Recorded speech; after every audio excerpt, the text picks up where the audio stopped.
Good evening, everybody. This is New Harmony Line's monthly office hours, and we gather on Zoom every month to have conversations about Hyperscore and how it can transform your teaching and inspire musical creativity. So I am June Kinoshita. I'm the Executive Director of New Harmony Line. Let me introduce other folks in the room. Cece, can you introduce yourself?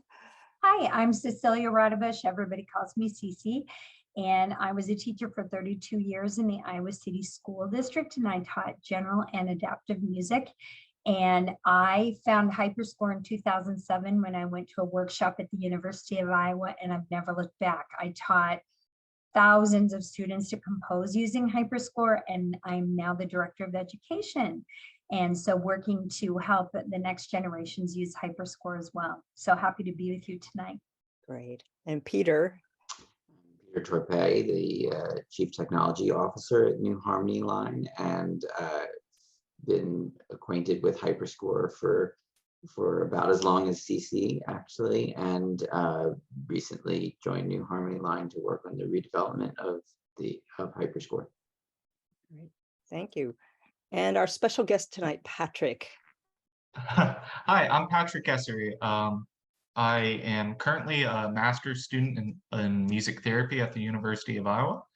I became sort of associated with Hyperscore last year when I had an opportunity to meet with CC and work with the university to put together a case study in the Iowa City public school system. So that's part of what we're going to be discussing today. A little bit about my background. I've been playing music pretty much my entire life, and I started composing music at around age 12. So when we are looking into, I guess, how would you describe it? Just teaching students at an early age how to actually compose music, that is very aligned with my interests. I graduated, I did undergrad in music performance, and double bass was my focus, and I graduated in 2019. And after that, I've worked as a direct care provider in long-term care facilities, so working with individuals with Down syndrome, autism spectrum disorder, that sort of thing. So I did that for a while. I've also gave private lessons, and I was a manager at Guitar Center at one point. And I spent the previous summer in California working with a similar population of all ages, but individuals with cognitive intellectual disabilities. So that describes a lot of the population I typically work with. I've also worked in, currently I'm working in acute care facilities, for mental health. Yeah, that's a little bit about me. I play guitar and write music. So I use a variety of software to accomplish that.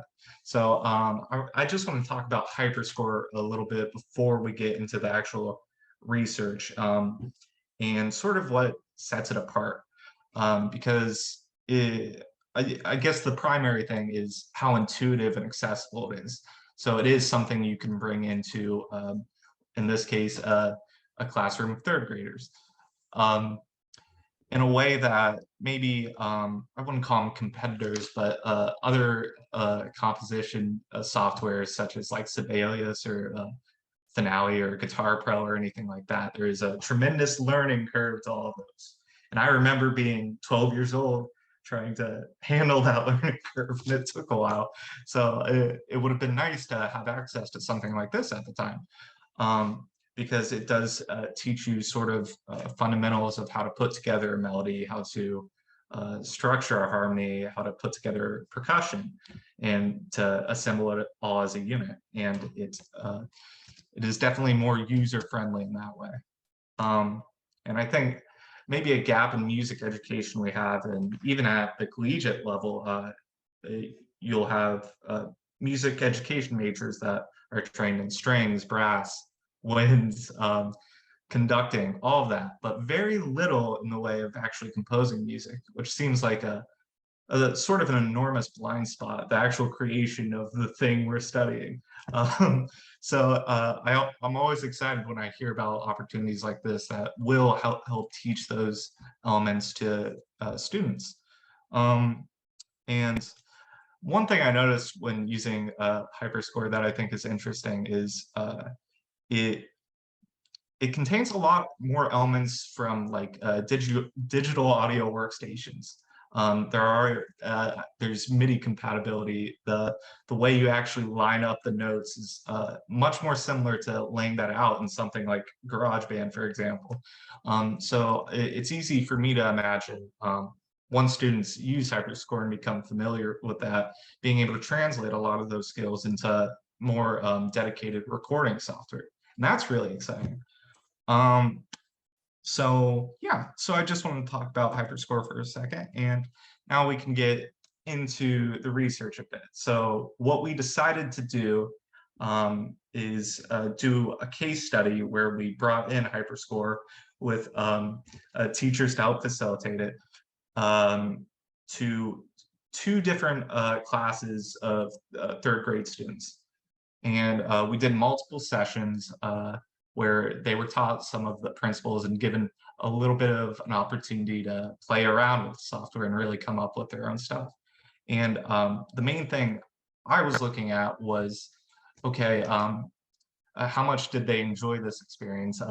How much did they want to try something like that going into it? Because students don't always have the opportunity to actually create music. So I was interested to find that out. And how it affected mood. If students enjoyed class more because of their experience with that. And also if they'd be interested in using software like Hyperscore in the future. A little bit about the structure of the study itself is we did this all through de-identified data. So it's non-human subjects research. It went through an institutional review board and came back with that specification. So in order to do this, we're working with de-identified data. So any of the data we look at is not attributed to a specific student. They're all given separate surveys. So we can take a look at what they said on those surveys and the answers they chose, but we're not looking at specific students. So I'm just going to show you a little snippet of what we're looking at. All right, so this is basically a summary of what we looked at. We can look at individual surveys in a little bit more detail, but basically this is from our baseline survey. So upon the first session, before students had tried Hyperscore to any extent, we just wanted to gauge sort of where they were at with their interest in doing something like this. So this chart here shows you a lot of this information is sort of blocked into on a scale of 1 to 5, 1 being least interested and 5 being most interested. It was a 3.66 average. So to me, that indicates definitely a desire to try it out, or at least a curiosity about the process. And how interested specifically they were in using software to accomplish this. Because there are other ways to put together music, but in this day and age, software is the way to go, and usually how music is made and recorded at this point. So yes, that indicated a little bit of an interest. So what we did after that is, after each session, we gave students a post-session survey where they recounted their experience a bit, let us know if they enjoyed it, and they were also able to leave comments on it, which we can get to later.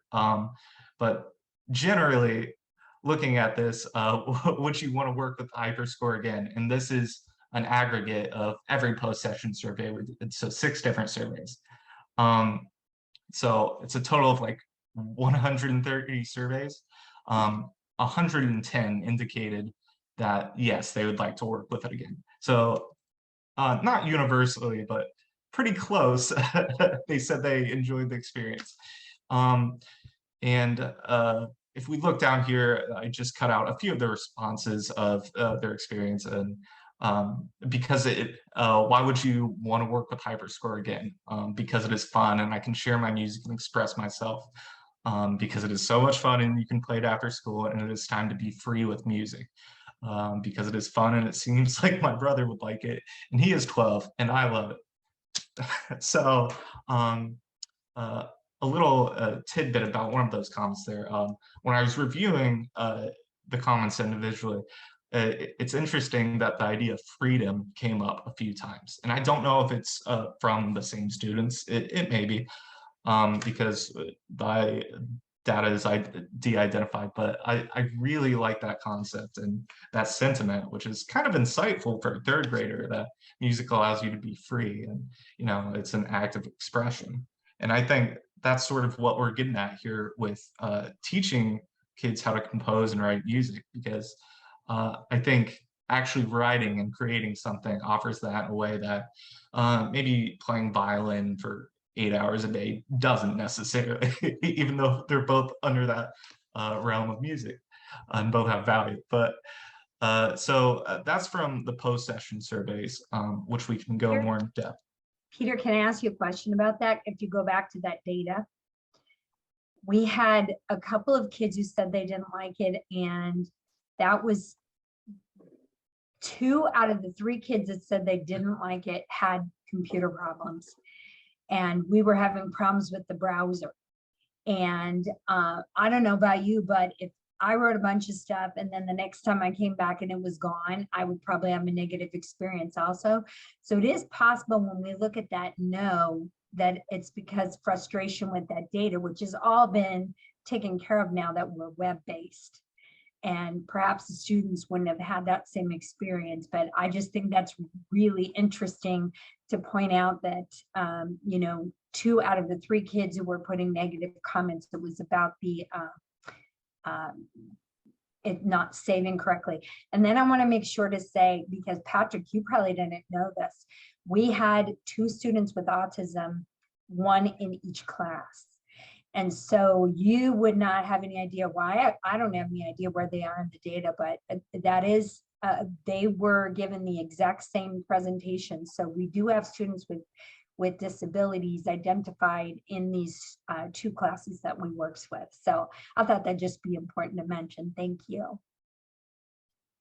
Yeah, and I'm glad you mentioned that, Cece, because yes, most of the negative comments we did receive were about that, about lost data or just technical issues, which who knows if it's from user error or otherwise, but I definitely relate to the frustration of losing something you've become attached to because you've worked on it and it's your art.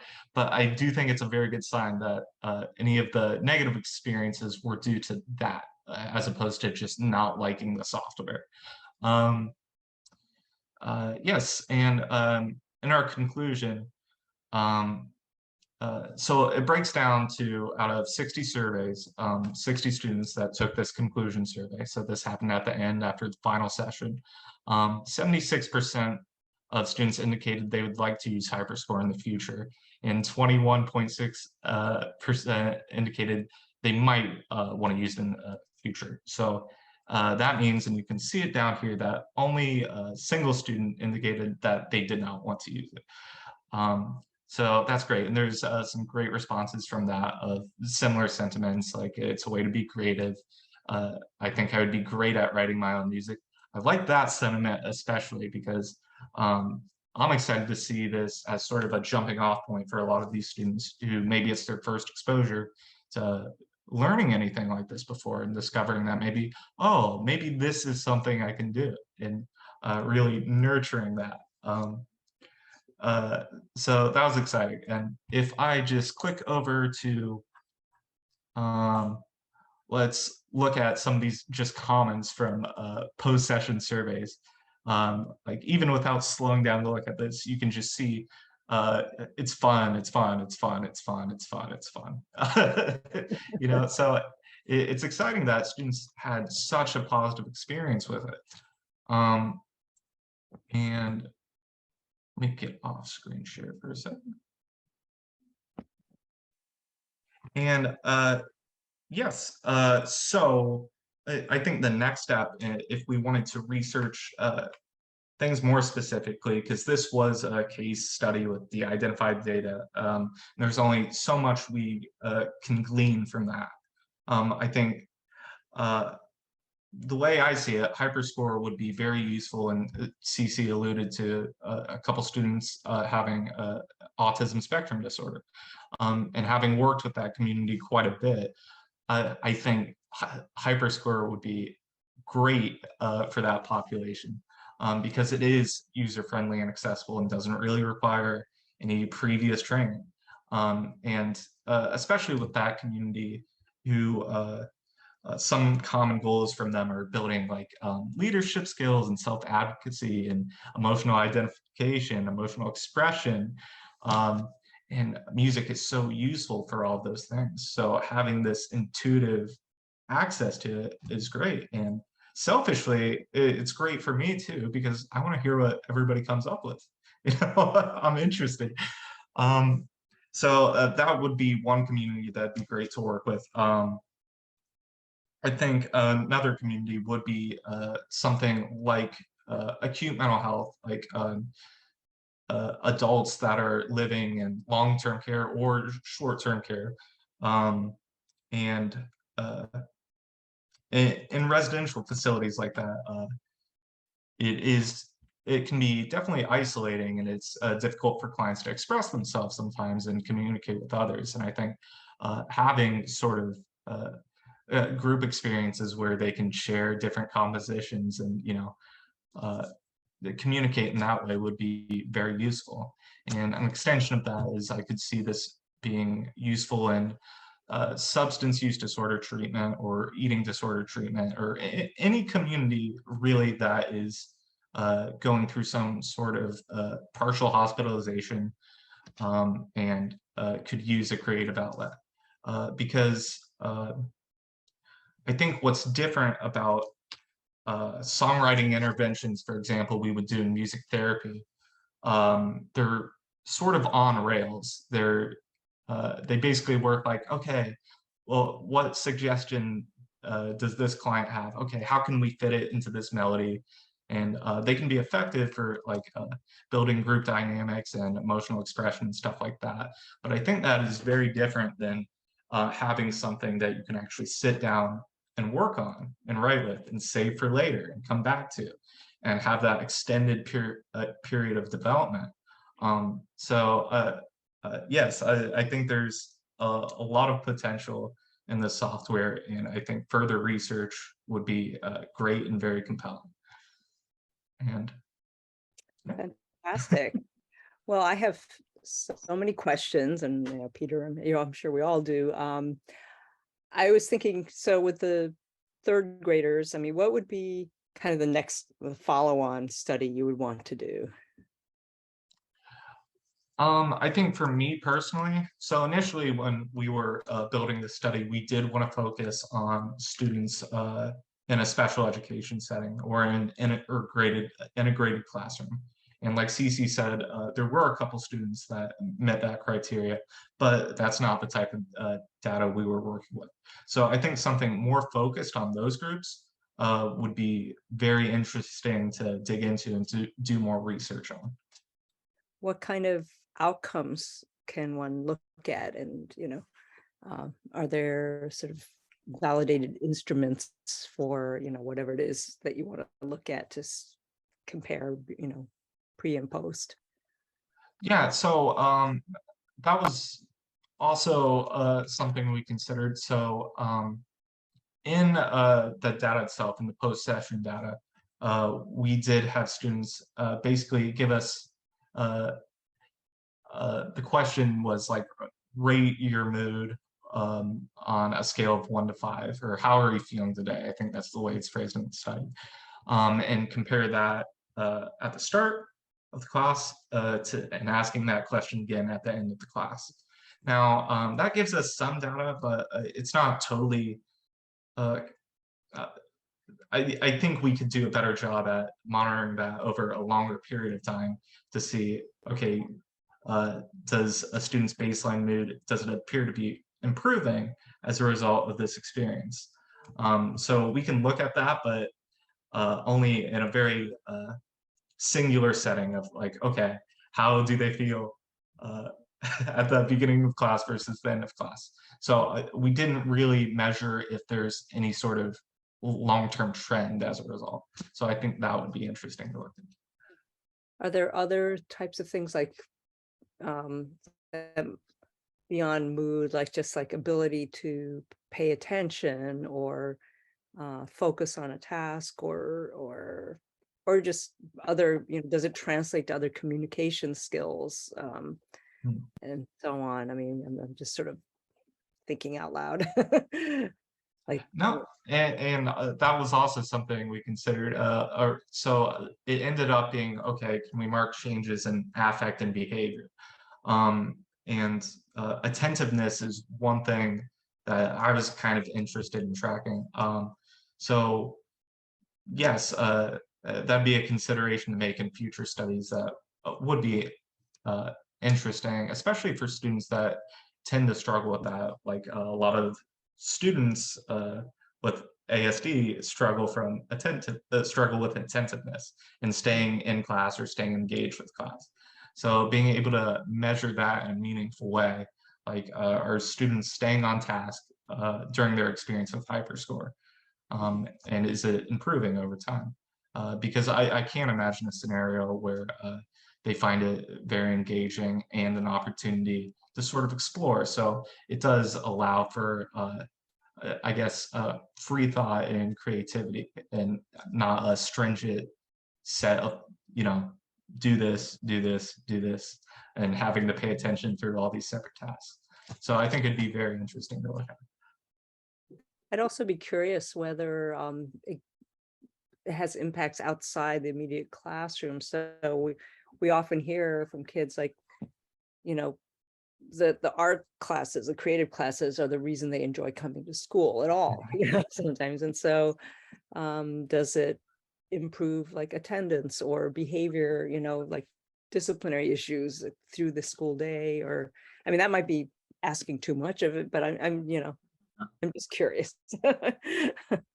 No, I think those are great ideas, and they would be exciting to research. CC. Yeah, Peter. I wanted to point out a couple of things that one of the things that Patrick and I both know as trained music therapists. I went to the University of Iowa as an undergrad and got my graduate degree in music therapy, specializing in behavior disorders. And Patrick is in school for music therapy as a graduate student right now.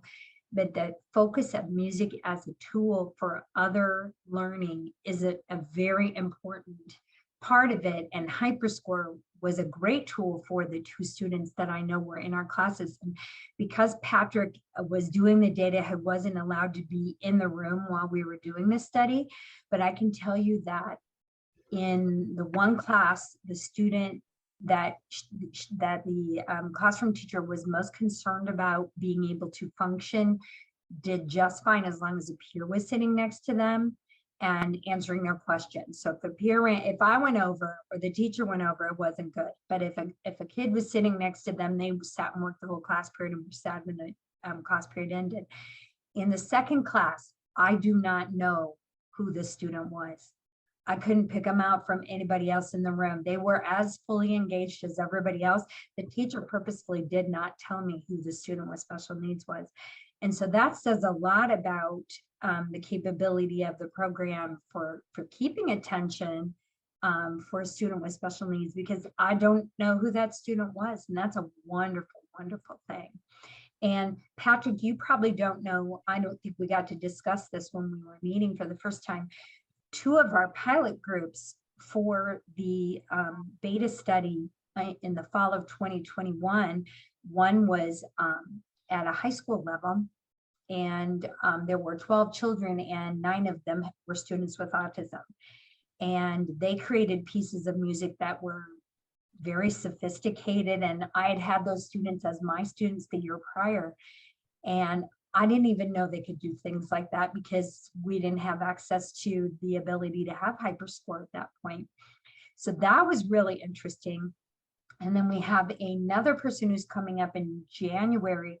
Lisa Pierce Goldstein is a speech pathologist, and she wrote an opera using Hyperscore with her students with autism. And so what she did is she used their challenge words to come up with phrases, and then they wrote an opera and put the words into the motifs that they're created. And so, you know, having that as be a background for Hyperscore and knowing what it's capable of, and then here you're so excited about it, and we know already that it does so many incredible things. The populations you're talking about would be greatly served by an opportunity to use Hyperscore. So much more to be doing with you, I think, Patrick, much more. Excellent.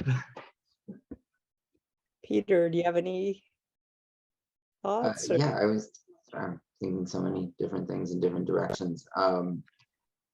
One thing that we've seen anecdotally in workshops and classes before is the change in willingness of students to share their work as they spend time with the program. So I think that's an interesting thing to explore among different populations of students, to see if students at the beginning feel a certain way about both their expression or just the quality, their self-assessment of the quality of the work that they create, and how that evolves over time using Hyperscore, or ways of doing collaborative work with Hyperscore that reinforces kind of a positive feedback about that sharing, and if that can change how willing students are to share.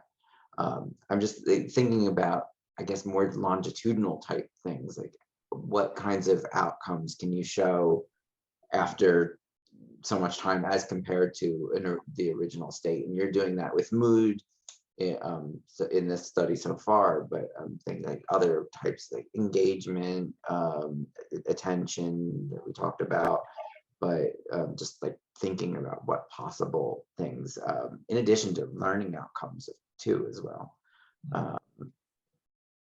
You know, can we identify a set of hypothetical things that we think Hyperscore can provide, and show that those are met, or maybe they evolve differently than we expect over the course of a study?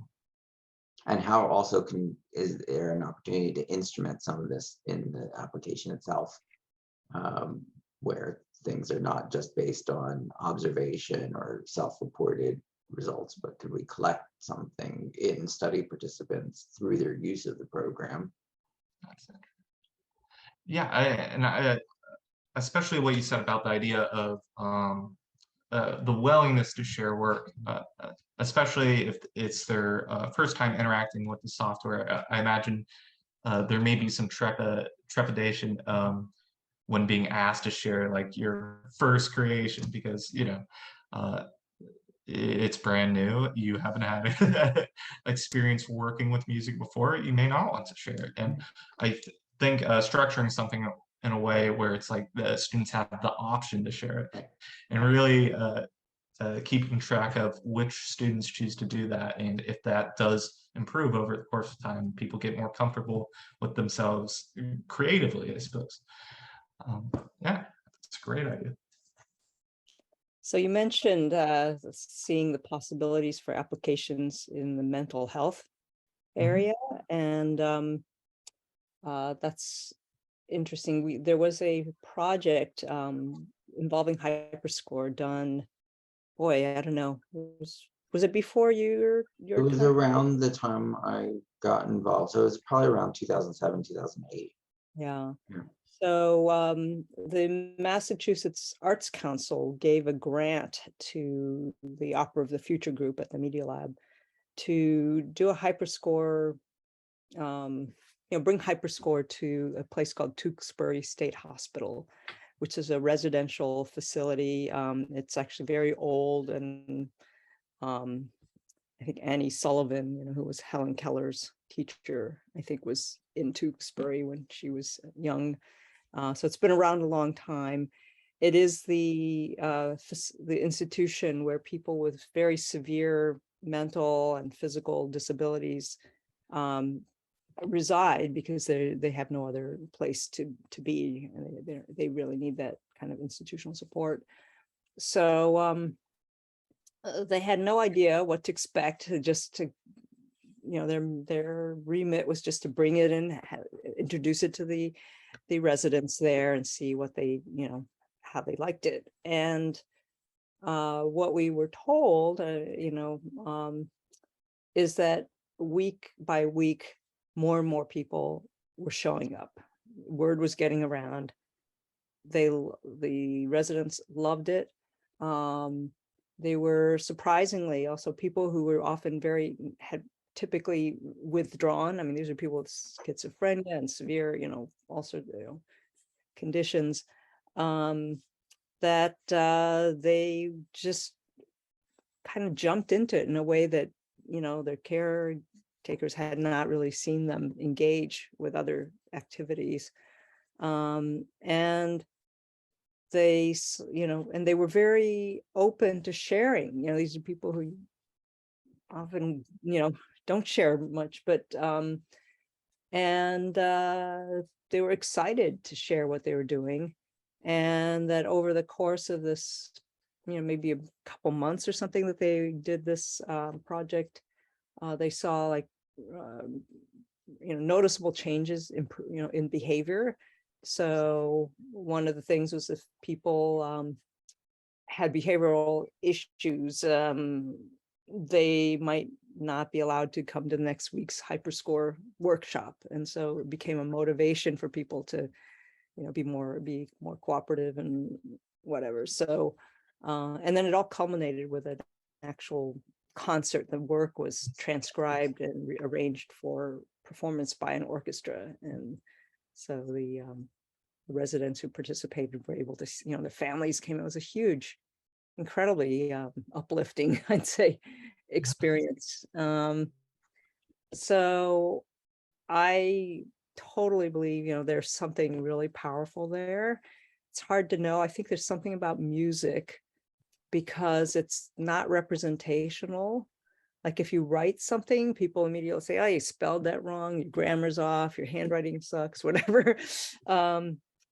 If you draw something, again, people say, I don't like that color, or it doesn't look like an apple, or, but music is, you can't really, it maybe is not as prone to being judged, or maybe people feel like it's safer, I don't know. I mean, I'm just speculating because it was apparently really striking how people just who wouldn't participate in other kinds of, workshop endeavors really took to Hyperscore, took to composing music.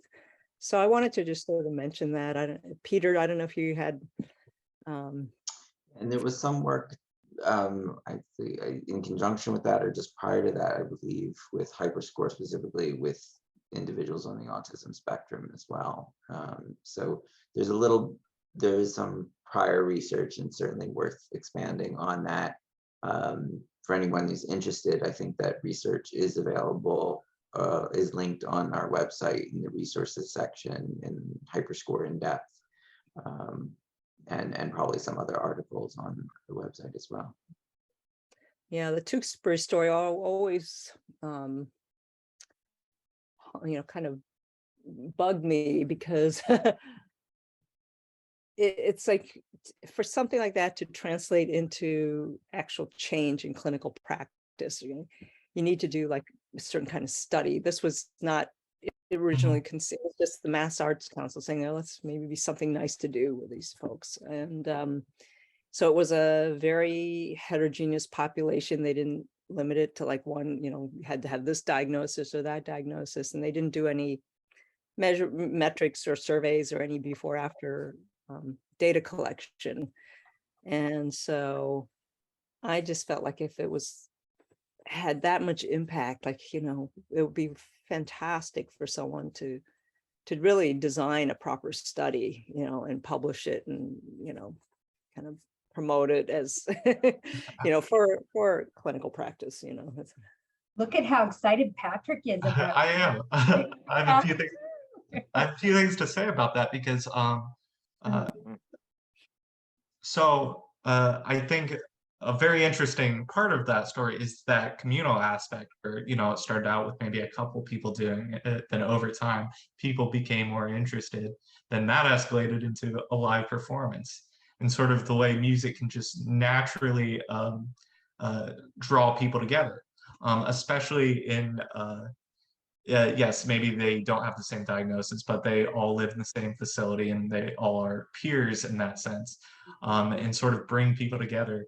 Uh, and like you described, when I've worked in places like that, yes, there are people that are um, maybe nonverbal. There's people that do not like leaving their room or interacting with one another, either due to, it could be a bunch of things, anxiety, just uh, any sort of antisocial traits, and music really breaking down that barrier and allowing people that normally wouldn't interact with one another to come together in sort of this unified way. So that story is great, especially with it culminating in something concrete, like an actual performance, and the idea of their families coming in and the community coming together, because that's another point of interest for people that live in residential care.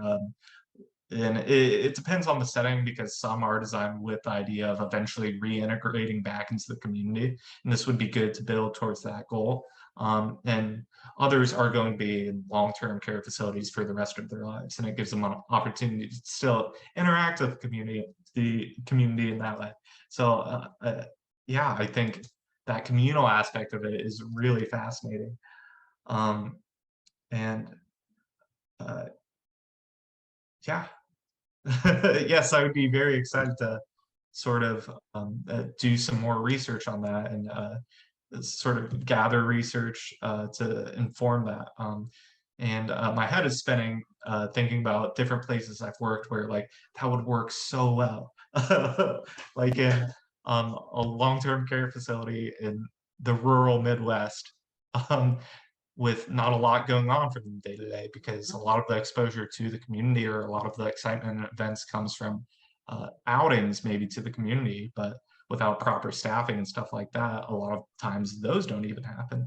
So really just adding intrigue into these individuals' lives, and especially with the arts, that's something that keeps on giving. Like you can keep doing that. It doesn't lose its novelty, and that's what's so useful about it.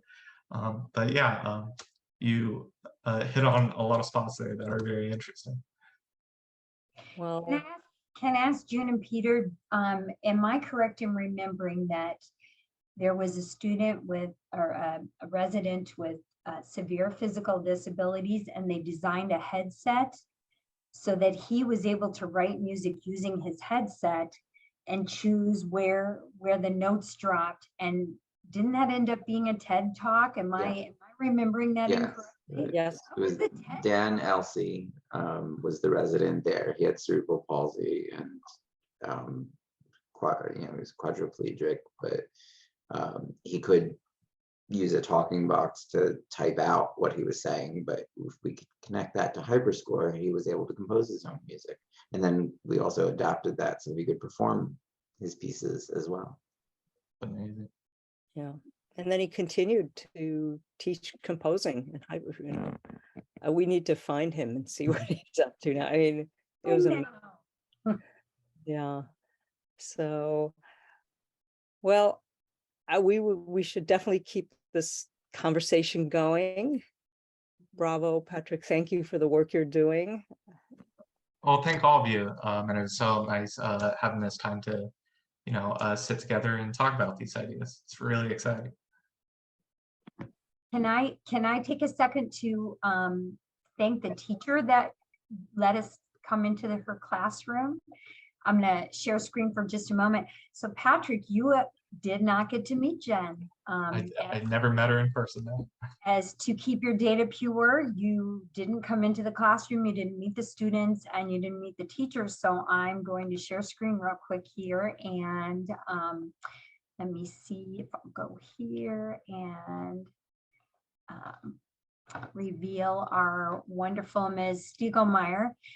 Jen and I taught together for many, many years. And when I asked her if I could come in her room and teach a Hyperscore lesson, she was like, well, sure. And she said, what do you want me to do? And I said, can you run around and help everybody that I can't help while I'm leading? So Jen is not with us today because, as I said, she's enjoying a fall break right now, but she is a music therapist. Patrick, isn't that amazing? She graduated from Wartburg and she got her master's in collaborative teaching and learning. So I think that's also interesting because she had no problem with me coming in her room, I think because of her training as a collaborative teacher. But I cannot believe it when it says she's been teaching for 23 years, because I remember when she came on the staff. And of course, you know, I was such a young thing then, but I can't even believe she's been a teacher for 23 years. So she's raising children and off enjoying them right now. But some of the things she said is specifically about the study is that one of the things was very, very important for her that I don't just do Hyperscore. So it happened to be 2 weeks before St. Patrick's Day. And so I taught the McNamara's band, which my family is Irish, and so we danced the Irish jig and did this right before, and then they were like, okay lady, be quiet, we want to do a Hyperscore. And that was so fun. I mean, we had a good time together, but they were always excited to come in, and 27 minutes flew by. And when you were talking about third graders being willing to share and Peter wondering if kids would share, I had to sometimes remind them that we only had 27 minutes because they'd be like, oh, I just wrote something really cool. You're all going to want to see this. And they all wanted everybody to come over and look. And we only have 27 minutes. So sit down, we'll do some sharing at the end after Cece's gone. But Jen loved it so much that she's already planning to do second, third, and fourth grade this year, doing their own compositions. So she was very thankful. When she saw your data, she was very, very excited and not surprised, because that's the feedback. Once my portion of the going in and teaching the unit and her interacting with the students was over, she said they were like, well, when is she coming back? When are we doing Hyperscore again? So she did bring it back at the end of the year and let them have some creative time to work. And every single one of them was just thrilled to have that opportunity. So just a little bit of opening that window that you didn't get to see the kids in the classroom. I had a picture of them, but I don't have permission to share it, of every single head is down looking at the computer and all 100% engaged. And so to get third graders to do that for 27 minutes, that's pretty darn amazing. Right, and that circles back to what you mentioned, June, about maybe measuring attentiveness or participation in the classroom. So just from hearing that anecdote, yes, that'd be a great thing to look into. We'd have to it'd be good to be able to compare it with something else. I mean, not just, you know, to have a control activity, comparison group or something. You know. Absolutely. Jotting down some notes here. So anytime you want to discuss it or brainstorm about study design, not that we're experts in study design, but yeah, just we're enthusiasts about Hyperscore. Right, that'd be excellent, and I'll definitely reach out as we're sort of gathering ideas for something more expansive. Fantastic. One of the things that I want to mention is I really want to give kudos to Peter, because quite often, you know, when I'm doing some dreaming about what I think the program could do, and I mention it to Peter, he says, well, yeah, give me some time to think about that. And I know I mentioned to him about the colors of boomwhackers, and the next day he presented me with a toggle switch in Hyperscore that had boomwhacker colors. And so I want to make sure that we give a lot of kudos to Peter, because sometimes you might dream up something and you let Peter mull on it a little bit, and all of a sudden that can be a setting in the program, or that can be something that, as long as the basic framework stays the same, he can turn things off and on. And so that's something to consider if we do continue to work together, and especially if we're working with special populations, that perhaps, we can dig into Peter's creative brain there.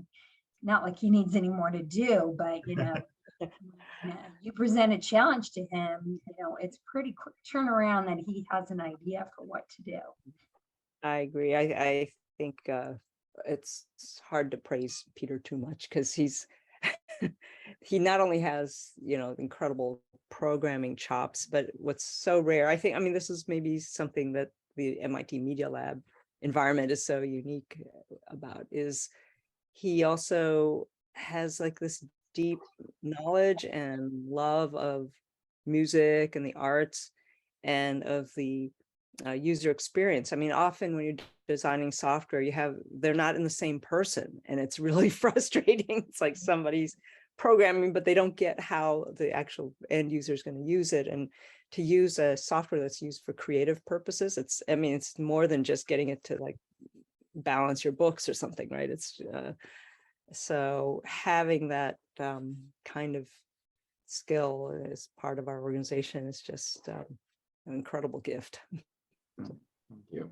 I'm just thinking of other avenues for future research and exploration, though, because it's how do you shape the future direction of the software when it really is about what people need or expect from it, and how do you find out which of those things? And when you're talking about something where the end goal is not defined, like what helps people to think about the music in a certain way, and helps them to think about what they're creating or how to express them, make it easier for them to express things that maybe they can't put into words. And if there's a little tweak or an extra tool that can be added to assist that process. And sometimes, we need to experiment with that. Does this feel right? Does this feel like this helps that outcome or not? Absolutely, that's very interesting, and I'm just sort of drawing that back to like just flashbacks of experiences I've had working with different software, either composition software or recording software, that is just so obtuse in the way you have to do certain things, and not being able to give feedback to anybody, just learning how to work around it. So to have you on board to be able to hear these suggestions and make those adaptations, and the goal of making something that's as intuitive as possible. And like with Hyperscore and having things like, drawing lines for harmonies and stuff like that, and having that visual component associated with something musical, that's very compelling versus just because if you look at standard notation, and it's unless you have a lot of previous training, you see a block of notes stacked vertically, and it doesn't really mean anything. Your brain doesn't associate it with anything. So I think that visual aspect is so important, especially for populations that maybe do have special needs, or just younger populations that could really benefit from being able to make that association. And the color of Boomwhackers is a perfect example of that. And just having different ways to think of these sounds other than, okay, this is,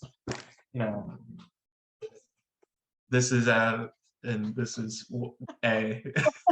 Yeah, I have them beside me. That was great. And being able to think of these as, green and indigo, or whatever that color is. It's super useful, and it's another example of just music being more accessible for people that are just learning about it. I think it's great.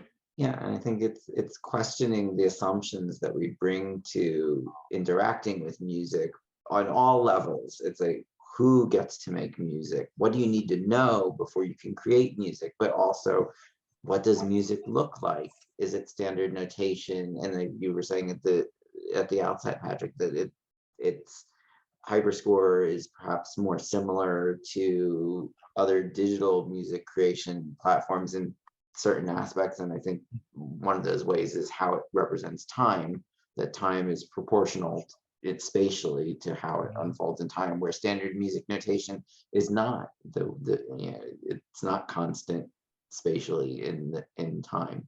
So thinking about what are those things that make sense, and then also looking at different populations. How do people see or think about these concepts differently? Maybe different aspects of music have different importance or salience to different age groups, different people's learning aptitudes or ways of thinking about things, and how can we either adapt to all of those or create ways that each of them can relate to it in a way that is intuitive for them. Absolutely. This makes me think of when I first met with Patrick and Dr. Dvorak and was talking about Hyperscore, and I'm saying the visions June has for what this software can be and the things that Peter can do. I mean, you've now had a year to know about Hyperscore, and you have to be amazed now sitting and listening to Peter and June talking about how this is a never-ending program. This is something that will continue to grow and develop. June has a million ideas about where this could go and where it could be. And then Peter's the one that makes it happen. And just how exciting that is then to have you on board and looking to see what are the effects from the work that everyone in the company is doing. It's really wonderful. So, and I feel like we were meant to meet you at the University of Iowa, and I'm so thankful that you were the exact person that we needed at the time. And I just can't imagine what we're going to do going forward. It's really cool. June and Peter, are you with me on this? That Yes, he was yeah. perfect. He was the perfect Cool. pick. Thank you. Great. And I'm so delighted that I've had the opportunity to meet all of you. And I think this hits my interest in a very, very specific way, just from growing up and using notation software and struggling with it, and just thinking about it's kind of like going back in a time machine to my 12-year-old self, and it's like, here, use this. It's much easier. So yes, it's been wonderful to be able to work with you. Oh, well, we're delighted to meet you and look forward to collaborating Absolutely. wherever this is going to go.